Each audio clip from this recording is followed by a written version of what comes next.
Bonjour et bienvenue au Nasdaq dans votre magazine des nouvelles technologies Newstech Hebdo. Le buzz cette semaine dans le monde tech, c'est la mobilisation d'Internet contre les lois SOPA et PIPA aux États-Unis. Et du côté des départs, le cofondateur de Yahoo, Jerry Yang, a abandonné le navire. Mercredi dernier, le web américain a exprimé sa colère contre deux propositions de loi de la Chambre des représentants. La SOPA comprenait Stop Online Piracy Act et la PIPA, Protect Intellectual Property Act. Derrière ces noms plutôt amusants se cache une réalité bien plus préoccupante. Ces lois viseraient à condamner les sites internet hébergeant des fichiers illégaux. Elles suscitent depuis le mois de novembre de nombreuses réactions parmi certains grands noms de la high-tech.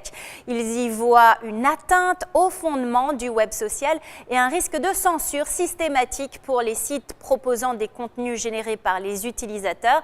Parmi les contestataires, on trouve Google, Mozilla, Wikipédia, Twitter, YouTube ou encore eBay.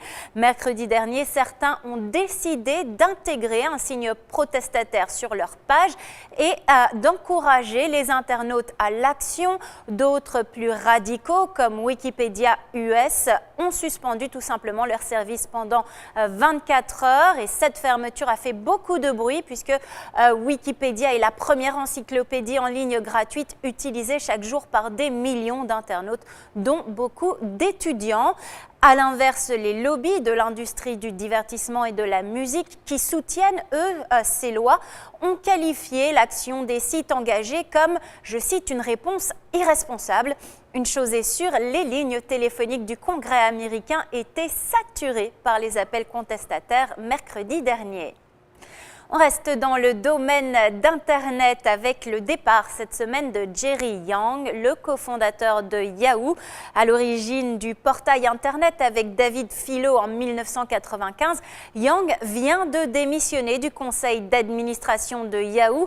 Son départ ouvre la voie à la cession des actifs asiatiques du groupe Yahoo Japan et Alibaba. Yang, qui siégeait également au conseil d'administration de ces branches, s'opposait à leur cession. Yahoo, qui compte encore 700 millions d'utilisateurs, voit cependant ses résultats reculer. Les analystes s'attendent à une baisse du chiffre d'affaires de 4% pour le trimestre dernier. Les résultats du groupe sont attendus la semaine prochaine. En attendant, l'annonce du départ de Jerry Yang a été bien accueillie en bourse mardi dernier. Le titre Yahoo a clôturé en hausse de plus de 3%. Newstech Hebdo, c'est tout pour cette semaine. Je vous retrouve le week-end prochain, toujours au Nasdaq au cœur de Times Square pour de nouvelles news du monde technologique avec NYFP.